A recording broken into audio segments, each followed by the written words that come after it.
Twice, the Targaryens tried to conquer Dorne with soldiers.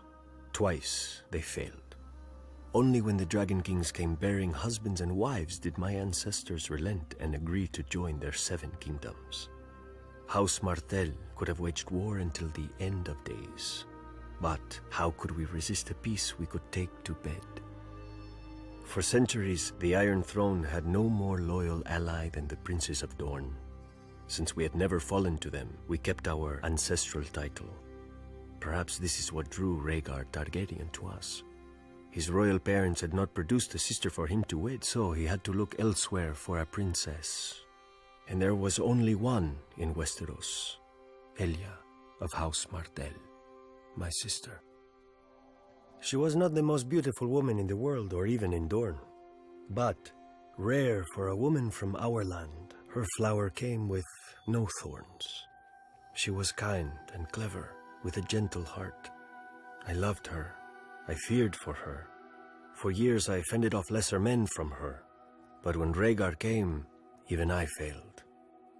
He was beautiful and the crowned prince of the 7 kingdoms, and our mother had worked so hard to secure the match, how could Elia not accept him? They were wed, and he took her from her home, from those who loved her and would die for her, and locked her in his red keep above his sty of a city surrounded by false friends. She bore him a daughter and a son, though each almost cost her her life. Elia loved Rhaegar. She obeyed him, and he chose to steal away Lyanna Stark, a pale northern girl whose veins ran with ice like all her people. Instead of disciplining his faithless son, King Aerys executed the Starks when they came seeking justice, and ignited a revolt. I know how the Maesters describe the war now, but calling it Robert's Rebellion does not change what it was. The War of the Usurper. Dorne sided with the Crown, for when we swear oaths, we keep them.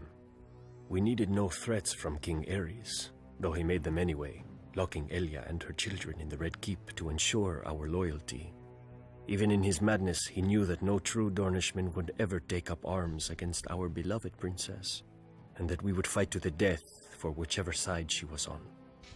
At the Trident, Dorne lost 10,000 men and 2 princes, my uncle in the King's Guard and Elia's gallant husband, Prince Rhaegar, who was too slow or too arrogant for Robert's war hammer. As Robert's army marched on King's Landing, the Mad King sent his own wife and child away, but kept my sister and hers inside. In his madness, Aerys thought that the Dornish had betrayed his son at the Trident, and was only too happy to welcome his one true friend back into his ranks, Tywin Lannister.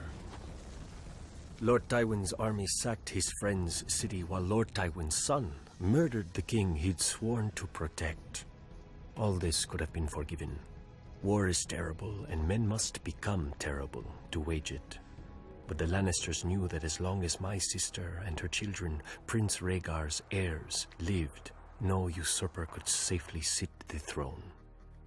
So Lord Tywin's dog, Sir Gregor Clegane, the Mountain, made Elia watch as he murdered her daughter and dashed her infant son's head against a wall. Then, with her baby's blood still on his hands, he raped my sister and murdered her.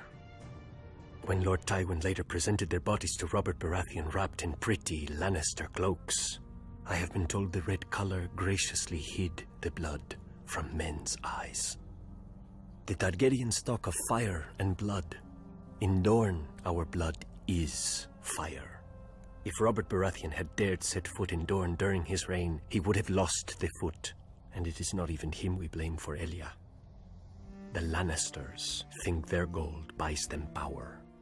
The Lannisters think their mountain buys them strength. But if they want peace, they cannot buy it with mountains of gold or one mountain of steel. They must pay in blood.